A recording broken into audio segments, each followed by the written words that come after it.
The auctioneer's gavel hung in the air like a threat, and Caroline Fletcher's hand shot up with a confidence that made every man in the dusty town square of Silver Creek, Arizona Territory, turn and stare in disbelief at the woman who dared to bid on the abandoned Hawthorne Ranch in the sweltering summer of 1883.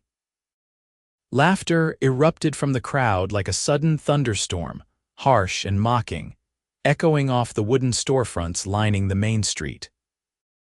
Caroline stood her ground on the courthouse steps, her green eyes blazing with determination beneath the brim of her modest bonnet, her dark hair pulled back in a practical bun that showed she meant business.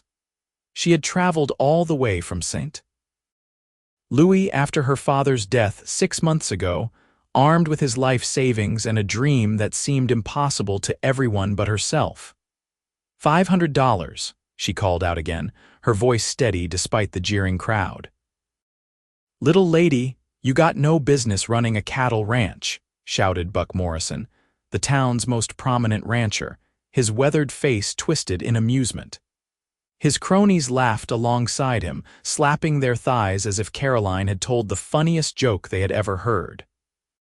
The Hawthorne Ranch had been abandoned for 3 years after Old Man Hawthorne died without heirs, and the property had fallen into disrepair. Everyone knew it would take hard work, serious capital, and ranch experience to make it profitable again. The land itself was valuable, sitting along the Verde River with natural water access and good grazing land. But the house needed repairs, the fences were down, and there was not a single head of cattle on the property. "550, came a deep voice from the back of the crowd, cutting through the laughter like a knife through butter. Caroline turned to see a tall cowboy stepping forward, his hat pulled low over his eyes, but she could make out a strong jaw covered in a few days' worth of stubble and broad shoulders that spoke of years of hard labor. He wore dusty chaps over worn denim, and his boots had seen better days, but there was something in the way he carried himself that commanded respect. 600, Caroline countered immediately, not sure if this stranger was competing against her or simply raising the stakes for sport. The cowboy moved through the crowd until he stood beside her on the steps, close enough that she could smell leather and sage and honest sweat. He turned to look at her directly, and she saw his eyes were a startling blue, like the Arizona sky on a clear winter morning. "Name's Jackson Cole," he said quietly, so only she could hear. "I have been working ranches since I was 14 years old, and I know that property better than anyone here. If you are serious about this, I will partner with you. You bring the money, I bring the experience. We split it 50-50. Caroline's heart hammered in her chest as she processed his unexpected offer. She had come prepared to do this alone, to prove she could succeed in a man's world through sheer determination and the practical knowledge she had absorbed growing up around her father's livestock trading business. But she was not foolish enough to ignore the reality that she lacked hands-on ranching experience. "How do I know you are not trying to cheat me?" she whispered back, aware that every eye in the square was watching their exchange. "You do not," Jackson replied honestly. "But I have been saving for years to buy land of my own, and I am about $300 short of what that property is going to sell for. We can shake hands on this deal right now, draw up proper papers with the lawyer this afternoon, or we can both walk away with nothing. Your choice." The auctioneer cleared his throat impatiently. "Do I hear 600? Caroline looked into Jackson's eyes and saw no deception there, only the same hunger for opportunity that burned in her own chest. She had not traveled over 1,000 miles to turn back now out of fear or pride. 600, Jackson called out firmly, then extended his hand to Caroline. "Partners," she shook his hand, feeling the calluses on his palm and the strength in his grip. "Partners." The crowd's laughter had died down, replaced by confused murmuring as people tried to understand what they were witnessing. Buck Morrison's face had turned red with anger, recognizing that a legitimate bid was now on the table. 650, Buck shouted, determined not to let the property slip away. 700, Jackson countered without hesitation, $750, Buck snarled. Caroline's mind raced with calculations. She had $875 to her name, everything her father had left her after his debts were paid. If they went much higher, she would have nothing left for repairs, supplies, or livestock. 800, she called out, her voice ringing clear across the square. A hushed silence fell over the crowd. Buck Morrison's jaw worked as he considered whether to go higher, but everyone knew he had just purchased additional land the previous month and had already stretched his finances thin. His eyes narrowed as he glared at Caroline and Jackson, but he said nothing. 800 going once, the auctioneer announced, his voice picking up enthusiasm now that real money was on the table. Going twice. He paused dramatically, scanning the crowd for any final bids. Sold to Miss Fletcher and Mr. Cole for $800. The gavel came down with a crack that seemed to split the world in two, dividing Caroline's life into before and after this moment. Jackson let out a breath beside her, and when she glanced at him, she saw a smile breaking across his face that transformed his serious features into something almost boyish with joy. "We did it," she breathed, hardly believing it herself. "We sure did, partner," Jackson replied, and there was warmth in his voice that made Caroline's stomach flutter in a way she had not expected. The crowd dispersed slowly, many still shaking their heads at the spectacle they had witnessed. Buck Morrison shouldered past them roughly, muttering under his breath about fools and their money. Caroline ignored him, too focused on the reality of what she had just done. She owned a ranch. Well, half a ranch anyway. Jackson guided her toward the lawyer's office down the street, his hand hovering near her elbow protectively, but not quite touching. "Mr. Henderson is honest and fair. He will draw up the partnership papers properly so we both have legal protection. You have done this before?" Caroline asked, studying his profile as they walked. "No, but I have seen enough men get cheated out of handshake deals to know better," Jackson said. "My father lost his farm in Texas because he trusted the wrong person with a verbal agreement. I learned early that paper and signatures matter." They spent the next 2 hours in the lawyer's office, hammering out the details of their partnership while Mr. Henderson, a thin man with wire-rimmed spectacles, drafted the legal documents. The agreement stated they were equal partners with equal say in all decisions regarding the ranch, equal responsibility for debts and expenses, and equal share in any profits. If either wished to dissolve the partnership, they would sell the property and split the proceeds equally. It was fair and straightforward, though Mr. Henderson did comment that he had never drawn up such papers between a man and woman who were not married. "Perhaps you folks should consider making this a marriage instead of a business partnership," he suggested with a meaningful look over his spectacles. "No thank you," Caroline said firmly, even as she felt heat rise in her cheeks. "I have no intention of marrying simply for convenience." Jackson said nothing, but she noticed his jaw tighten slightly. She could not tell if he was relieved or offended by her quick rejection of the idea. With the papers signed and filed, they walked together to the property office to claim their deed. Caroline paid the $800 from her carefully hoarded cash, watching the money change hands with a mixture of terror and exhilaration. She now had $75 left to her name. "I can contribute $240 to start," Jackson said as they left the office, the deed safely tucked in Caroline's bag. "It is everything I have saved, but we are going to need it for supplies and livestock." Caroline nodded, grateful for his honesty and contribution. "That gives us $315 to work with. We need to be very careful about how we spend it." "First thing is to assess the property properly," Jackson said, falling into step beside her as they headed toward the livery stable. "I rode past it a few times over the years, but I need to see exactly what we are working with." "Can you ride?" "Of course I can ride," Caroline replied, a touch of defensiveness in her tone. Jackson held up his hands in a peaceable gesture. "No offense meant. I just need to know what skills we are both bringing to this partnership." They rented horses from the livery since neither of them owned mounts at the moment, another expense they would need to address soon. Caroline changed out of her traveling dress into a split riding skirt she had packed specifically for this new life, ignoring the scandalized looks from other women in the boarding house where she had been staying. The ride out to the Hawthorne Ranch took about 45 minutes, following the winding trail that led northwest from Silver Creek. The Arizona Territory landscape was beautiful in a harsh, unforgiving way that Caroline found captivating. Saguaro cacti stood like sentinels against the blue sky, and the mountains in the distance shimmered with heat haze. The temperature was brutally hot, even though it was only June, and Caroline was grateful for the canteen of water Jackson had insisted they bring. As they approached the property, Caroline's first glimpse of her new home made her heart sink. The ranch house was a single-story adobe structure with a partially collapsed roof, broken windows, and a front door hanging off its hinges. The barn was in slightly better condition but clearly needed work.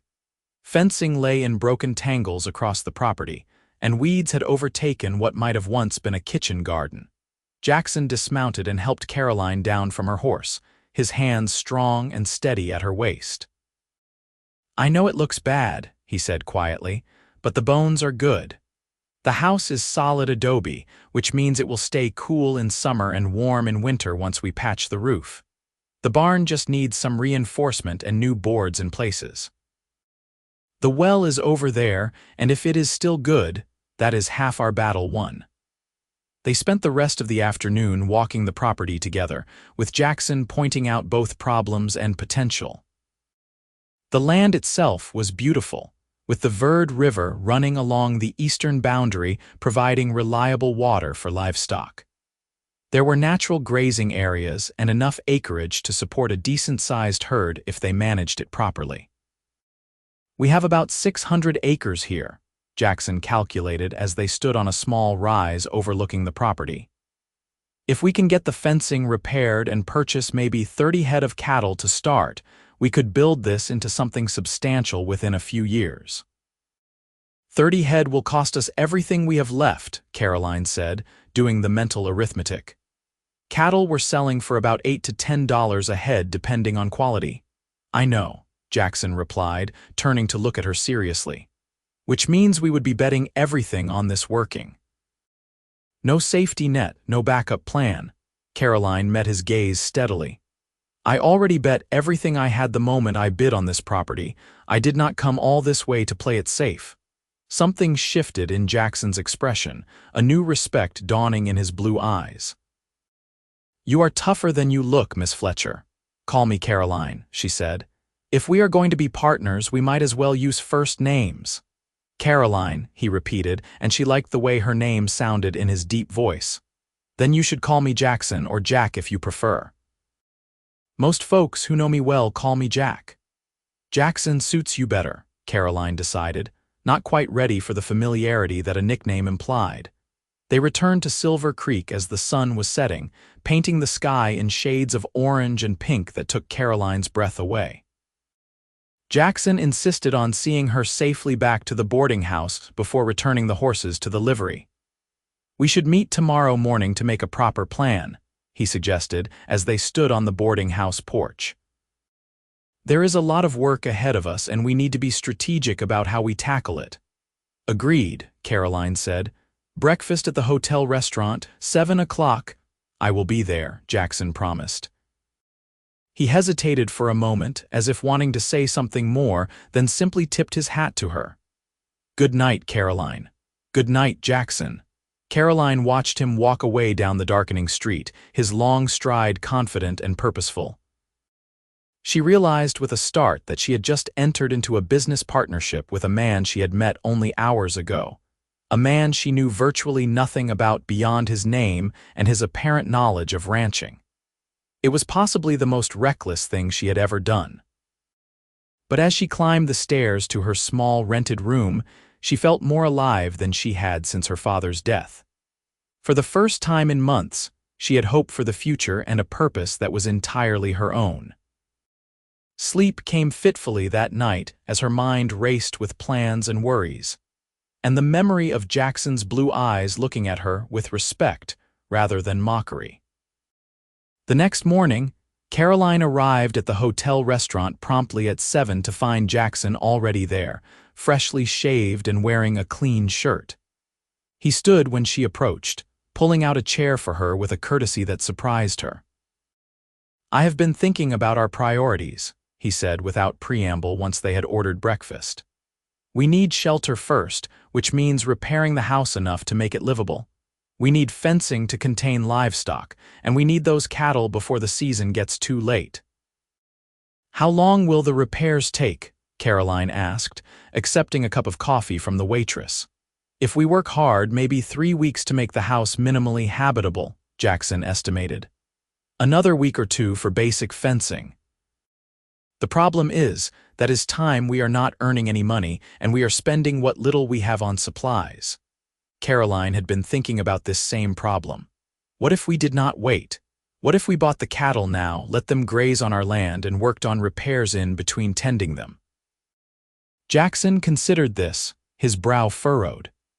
It is riskier without proper fencing, but the river provides a natural boundary on one side, and there are rock formations that create barriers in other areas. We would need to ride the property line regularly to keep the herd contained, but it could work. He paused, looking at her with that penetrating gaze. It would mean very long days for both of us, probably camping on the property most nights rather than riding back to town.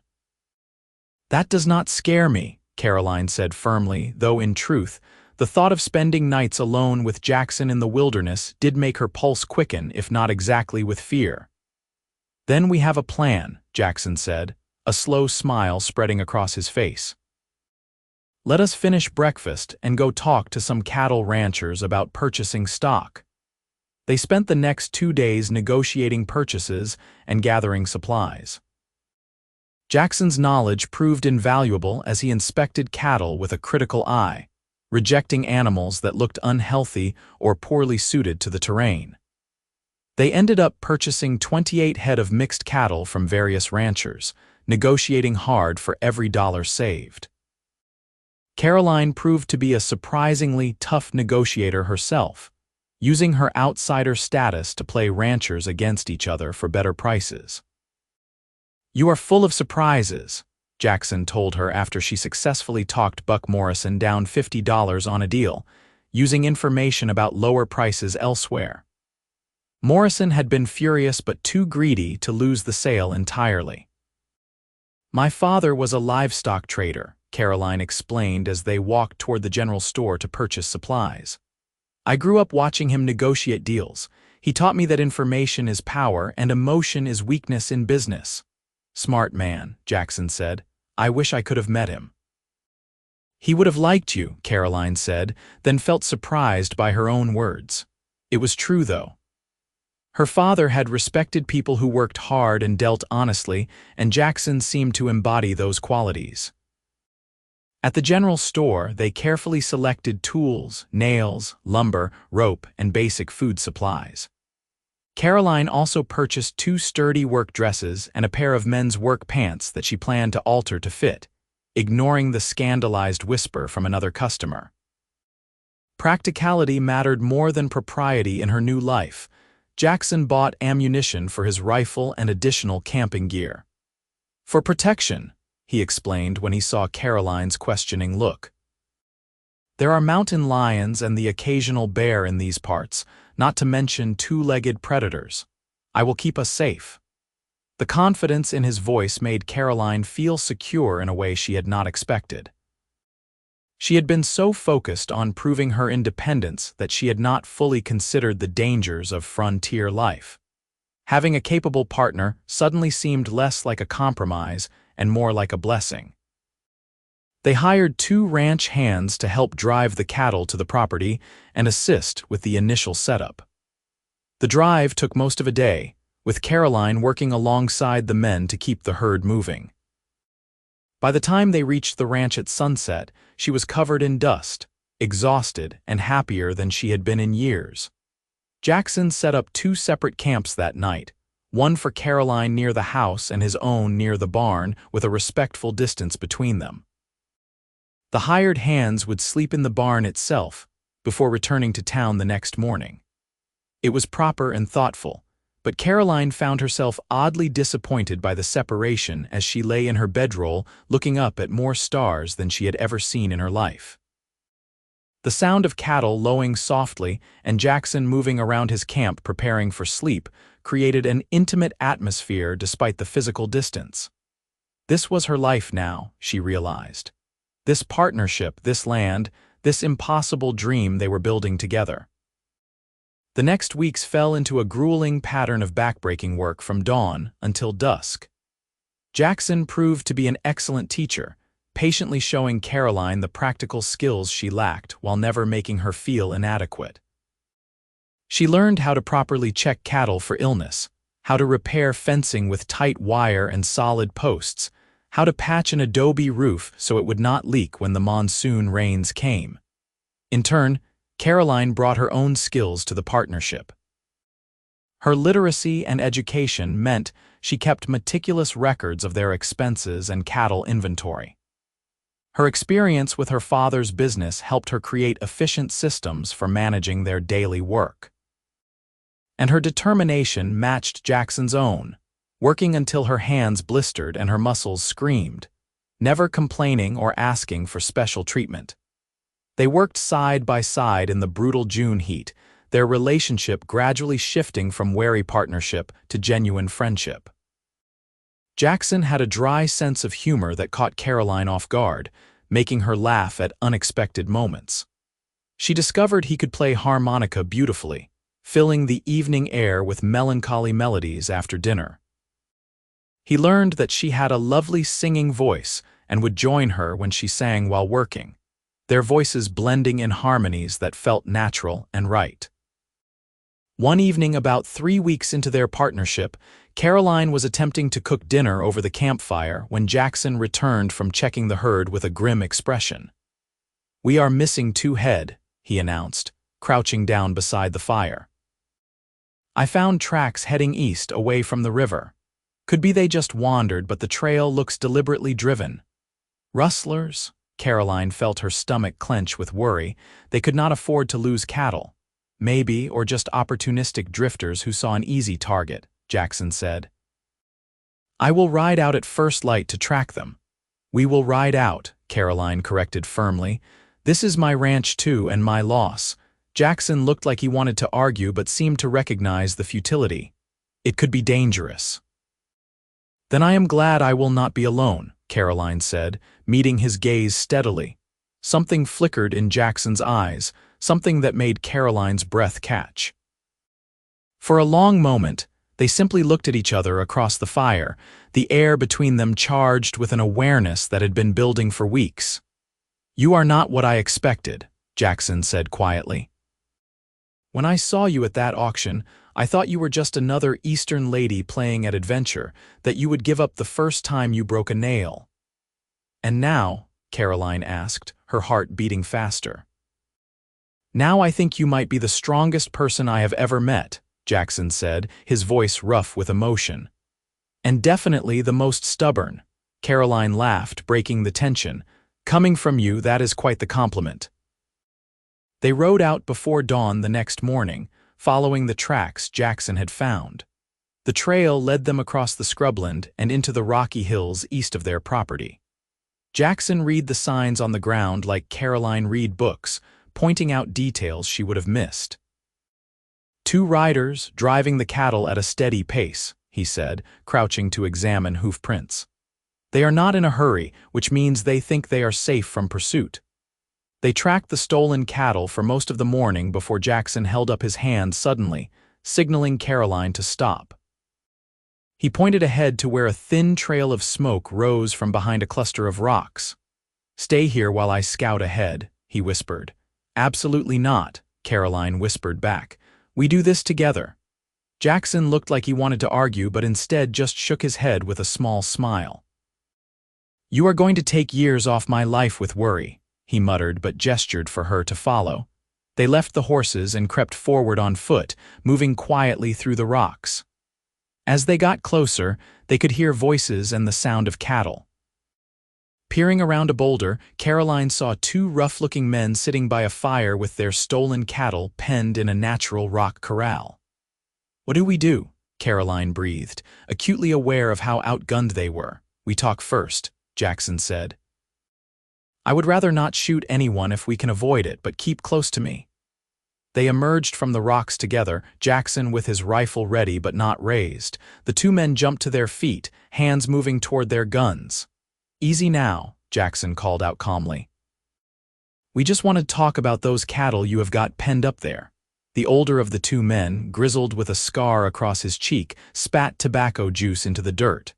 "What cattle? These are ours, fair and square." "Funny thing about that," Caroline spoke up, surprising everyone including Jackson. "Those two cows both have very specific markings I would recognize anywhere. The brown one has a white diamond on her left flank, and the spotted one is missing the tip of her right ear from a scuffle with a coyote last week." The men exchanged glances, clearly not having expected a woman to be part of the pursuit or to be so observant. "Now we can ride into Silver Creek and get the sheriff involved," Jackson said, his voice still calm but with an edge of steel underneath.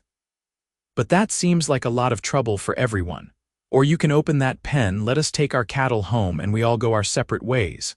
No harm, no foul." The younger man, probably not more than 20, looked nervous. "Come on, Pete, it is not worth getting arrested over two cows." Pete considered for a long moment, his hand still hovering near his gun. Caroline held her breath, very aware that violence could erupt in an instant. But finally, Pete's shoulders slumped. "Fine," he growled. "Take your damn cattle and get out of here." Jackson never lowered his rifle until the cattle were released and he and Caroline were driving them back the way they came. Only when they were well out of earshot did he let out a long breath. "That could have gone badly," he said, looking at Caroline with a mixture of admiration and exasperation. "But that detail about the markings was brilliant. How did you remember that?" "I pay attention to our herd," Caroline said simply, though her hands were shaking now that the danger had passed. "Every animal is an investment we cannot afford to lose." Jackson reached over and squeezed her hand briefly. "You did good, partner. Real good." The warmth of his hand and the pride in his voice made Caroline feel 10 feet tall despite her trembling. They drove the cattle home in comfortable silence, arriving back at the ranch as the sun was setting. That night, Jackson moved his bedroll closer to Caroline's camp. "For protection," he said gruffly, "in case those men get ideas about coming after us." "Of course," Caroline agreed, though they both knew the real reason had less to do with safety and more to do with the fact that neither wanted to sleep apart anymore. As summer deepened into July, the monsoon rains arrived with dramatic thunderstorms that tested their roof repairs and turned the dry washes into temporary rivers. The rain brought relief from the heat and fresh grass for the cattle, which began to thrive under their careful management. The ranch house slowly became livable. They worked together to replace the broken windows with precious glass purchased in town, to reinforce the roof with new vigas, to repair the front door and build simple furniture from scrap lumber. Caroline made curtains from cheap fabric and planted a kitchen garden with seeds she had brought from St. Louis, watering it carefully from the well.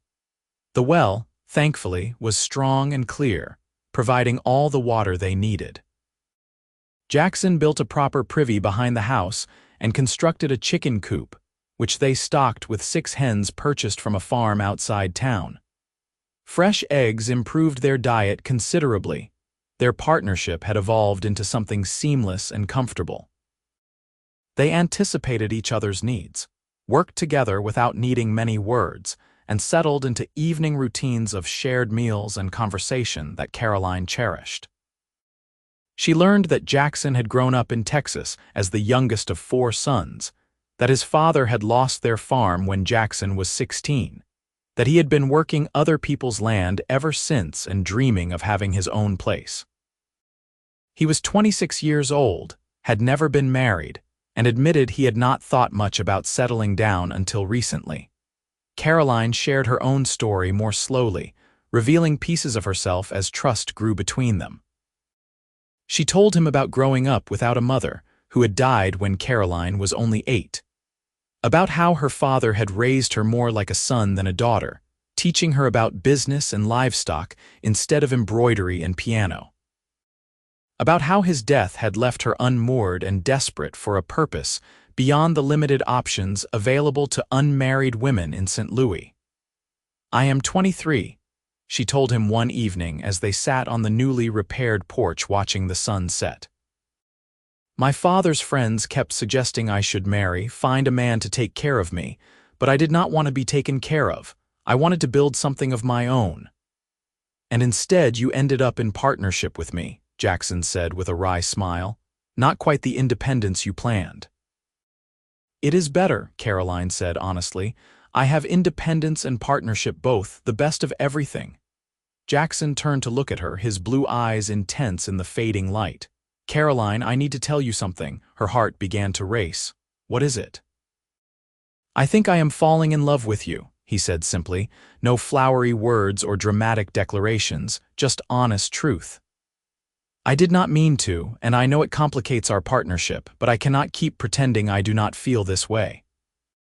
You are in my thoughts from the moment I wake until I fall asleep. When you laugh, it is the best sound I have ever heard.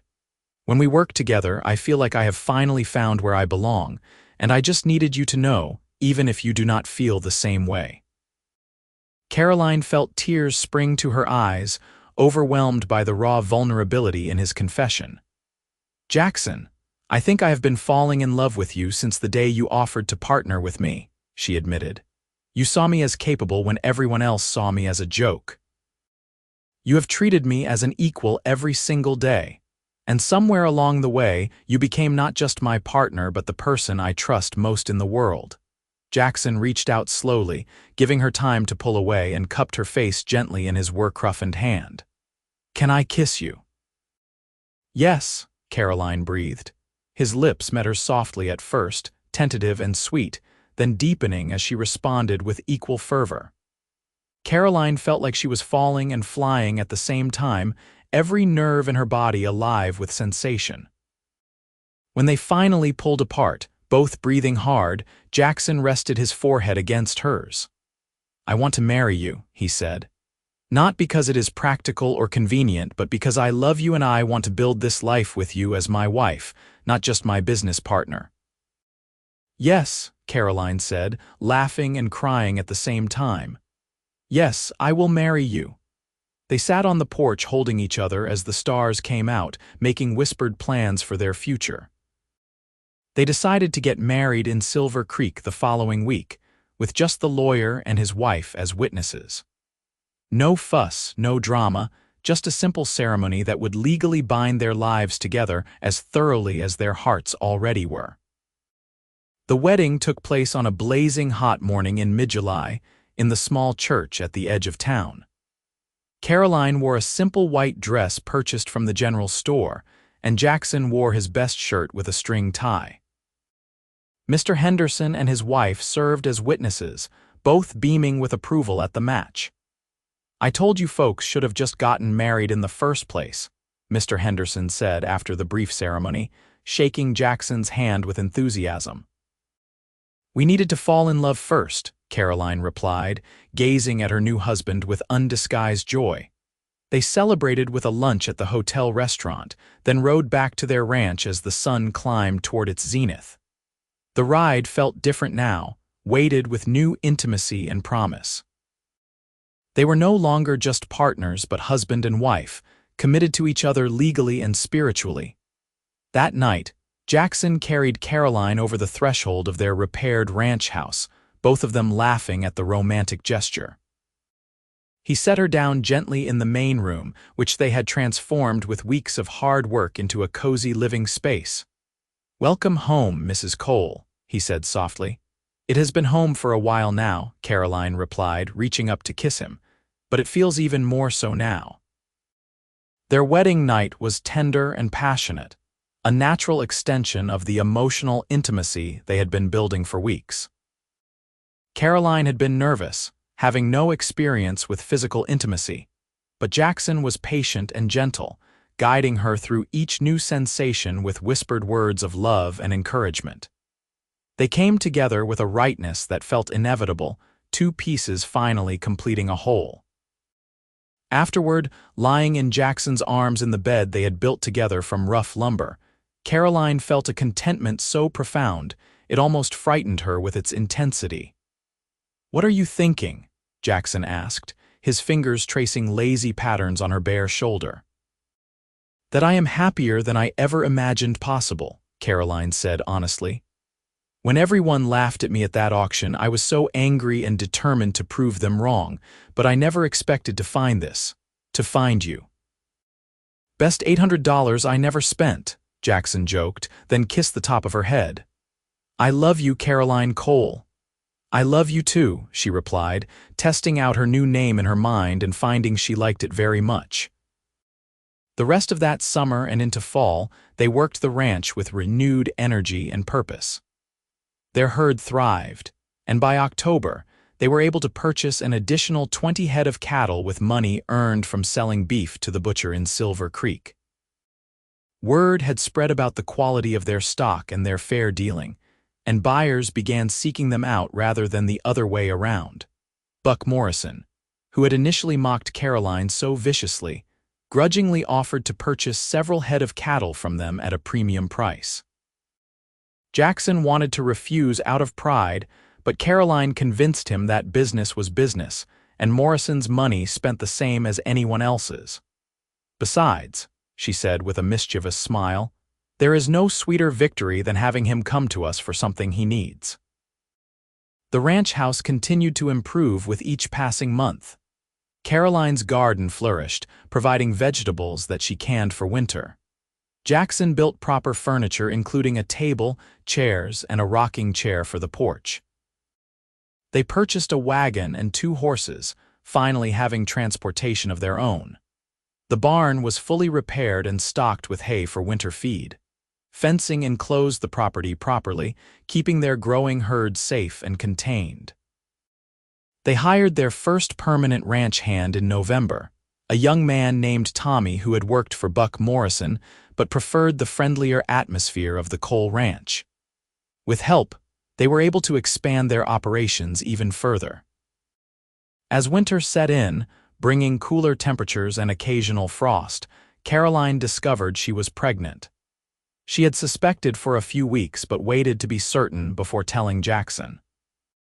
She chose a quiet evening in December, with the fire crackling in the hearth and Jackson repairing a bridle at the table.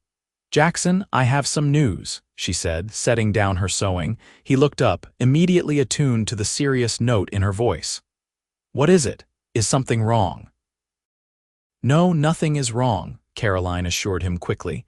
"In fact, everything is very right. I am pregnant. We are going to have a baby."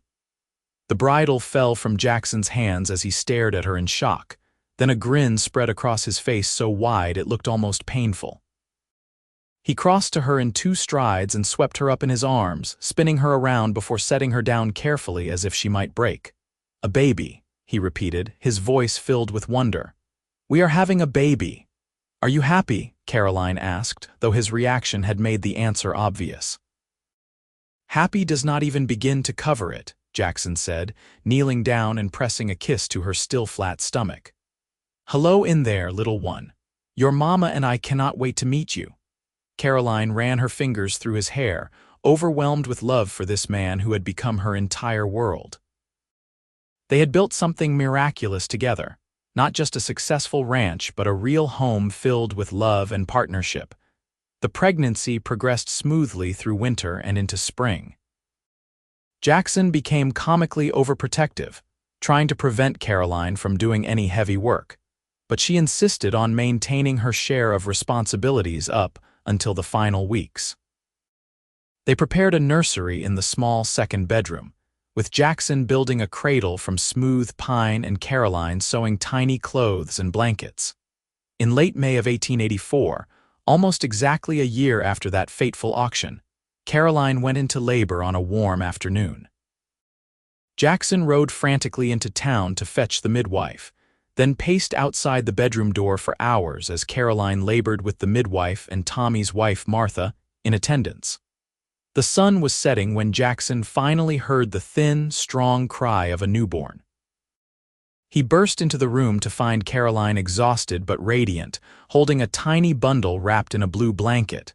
"It is a boy," she said, tears streaming down her face. "A healthy, perfect boy." Jackson approached reverently, looking down at his son with awe. The baby had a shock of dark hair and was wailing lustily, his small face scrunched up and red. He was the most beautiful thing Jackson had ever seen besides his mother. "What should we name him?" Caroline asked. They had discussed names throughout the pregnancy but never quite settled on one. Now, looking at their son, Jackson knew exactly what felt right. "What about Samuel after your father?" he suggested. He would have loved to meet his grandson. Fresh tears spilled down Caroline's cheeks. "Samuel Cole, it is perfect." Jackson carefully took his son, cradling the tiny body with surprising confidence for a new father. Samuel quieted immediately, seeming to sense his father's steady presence. Jackson looked from his son to his wife, and his heart felt so full he thought it might burst. "Thank you," he said to Caroline, "for taking a chance on me that day, for being brave enough to bid on a dream, for giving me everything I never knew I wanted." "We built it together," Caroline replied, reaching for his free hand. "Equal partners from the start." "Equal partners," Jackson agreed. "And always will be." The first year of Samuel's life passed in a blur of sleepless nights and joyful days. The baby thrived under the care of his devoted parents and the adopted extended family of ranch hands who all doted on the first Cole child. Caroline proved to be a natural mother, balancing her maternal duties with her continued involvement in running the ranch. Jackson was a hands-on father, often strapping Samuel to his chest in a sling Caroline had sewn so he could tend to ranch work while keeping his son close. The ranch continued to prosper. Their herd had grown to over 75 head of cattle by the time Samuel turned 1, and they had expanded into breeding horses as well, recognizing the constant demand for quality mounts. They hired 2 additional hands and constructed a bunkhouse to accommodate their growing staff. In the fall of 1885, Caroline discovered she was pregnant again. This time, a daughter arrived the following June, whom they named Emily Rose.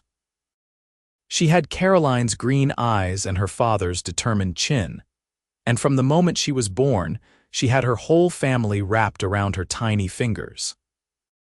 "We are going to have our hands full with this one," Jackson predicted, watching his infant daughter wave her fists and holler with impressive volume. "Good," Caroline said, nursing Emily while keeping one eye on 2-year-old Samuel playing on the floor with wooden blocks Jackson had carved for him. "I want her to be strong and confident, to know she can do anything she sets her mind to." "Just like her mother," Jackson said, leaning down to kiss Caroline's forehead. The years rolled on in a rhythm of hard work, love, and steady growth. Samuel grew into a sturdy, curious boy who shadowed his father around the ranch, learning ranching from the time he could walk. Emily proved to be as determined and capable as her mother, refusing to be left behind or treated differently than her brother.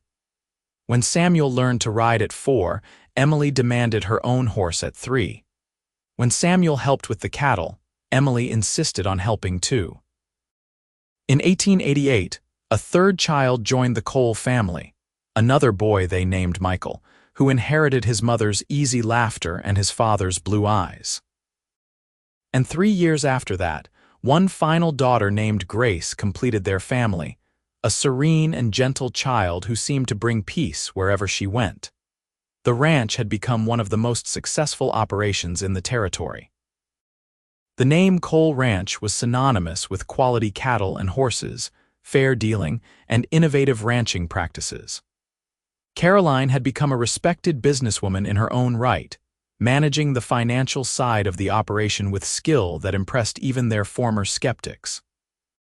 Jackson's reputation as a fair employer and skilled rancher meant they never lacked for good help. Buck Morrison eventually sold his operation and moved to California, unable to compete with the coal ranch's success.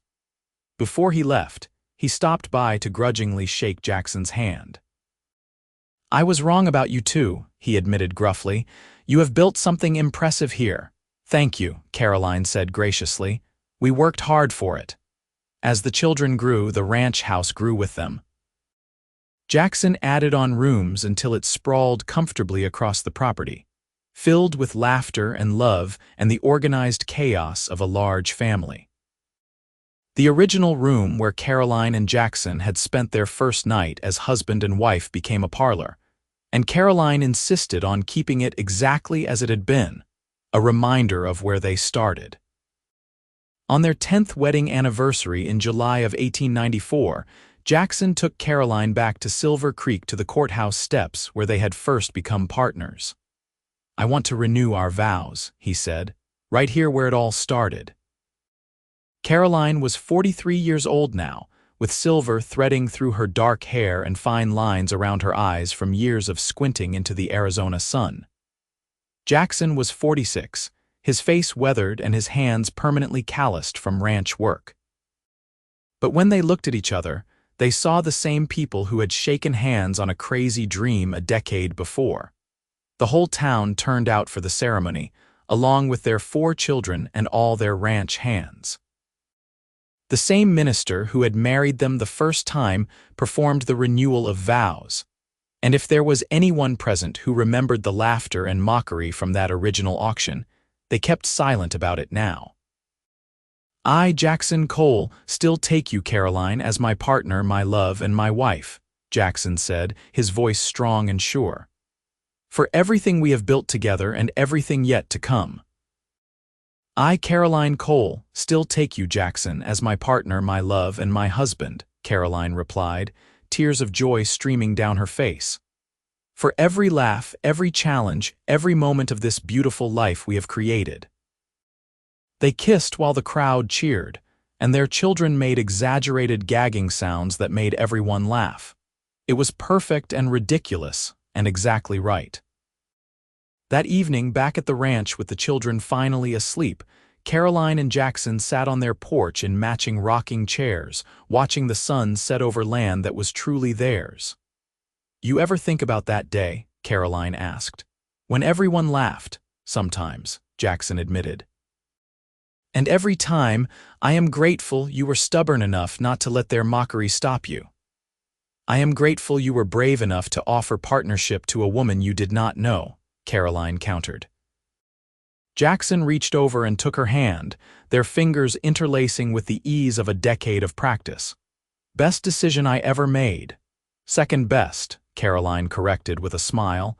"The best decision was falling in love with me." "That was not a decision," Jackson said, raising her hand to his lips and kissing her knuckles gently. "That was inevitable from the moment I saw the fire in your eyes when you refused to back down." They sat in comfortable silence as the stars began to appear, one by one, in the darkening sky.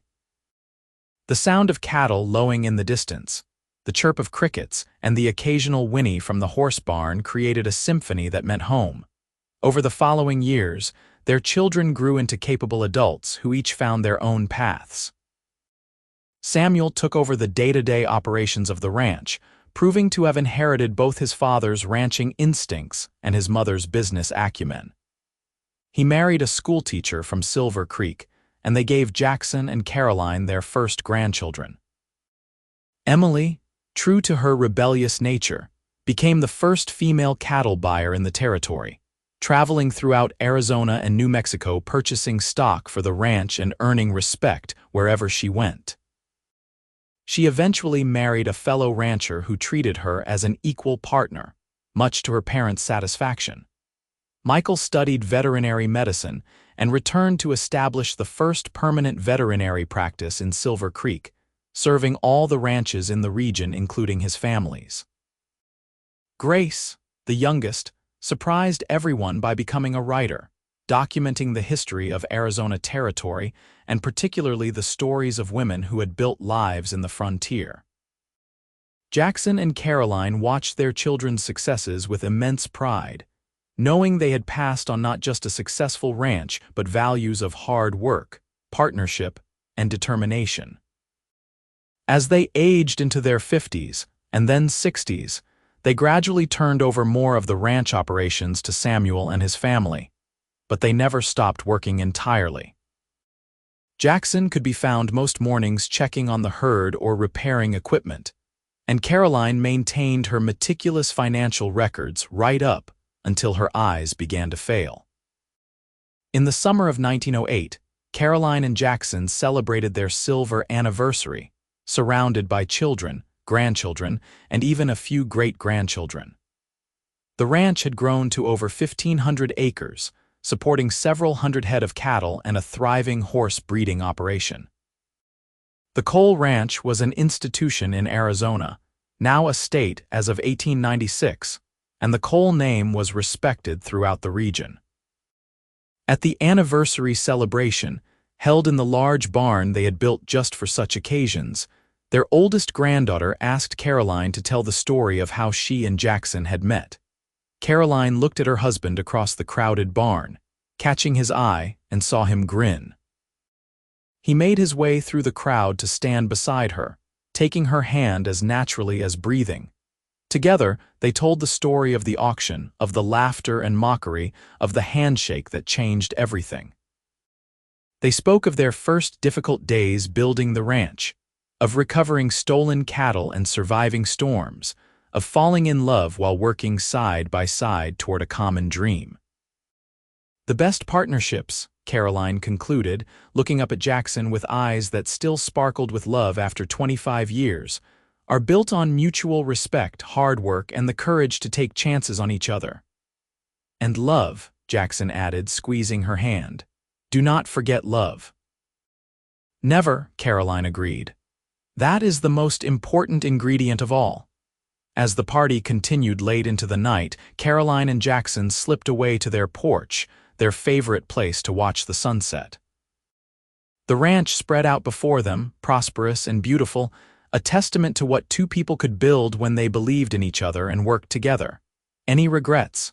Jackson asked, a question he posed every few years. Not a single one, Caroline replied, the same answer she always gave. Except maybe that I did not bid higher that first day just to see Buck Morrison's face get even redder. Jackson laughed, the sound rich and warm and familiar. I love you, Caroline Cole, still and always. I love you too, Jackson Cole, Caroline replied, my partner, my love, my home. They sat together in the gathering darkness, two people who had started with nothing but determination and $800, and built an empire of love, family, and legacy. The ranch would continue long after they were gone, passed down through generations. But the real success had never been the land or the cattle or even the prosperity. The real success had been finding each other on those courthouse steps so many years ago, two stubborn dreamers who refused to let mockery or fear stop them from reaching for the impossible. Together, they had won everything that mattered, and the laughter of those who had doubted them had long since faded into the history of a love story that would be told in their family for generations to come. As Caroline rested her head on Jackson's shoulder, watching the stars emerge one by one in the vast Arizona sky, she reflected on the beautiful truth that had defined their entire lives together. Sometimes the greatest victories begin with everyone laughing at you, but they end with you having the last laugh, wrapped in the arms of the person who believed in you from the very start. Their story did not end that night, but continued for many more years of happiness, health, and the quiet joy of a life well lived together. When Jackson finally passed peacefully in his sleep at the age of 78, Caroline held his hand and thanked him for every moment they had shared. She followed him 2 years later, and they were buried together on a hill overlooking the ranch they had built, under a headstone that reads simply, "Partners in life, partners in love, together forever." The Cole Ranch thrives to this day, still operated by their descendants, still bearing testimony to what two people accomplished when they dared to dream together, and had the courage to make that dream a reality against all odds.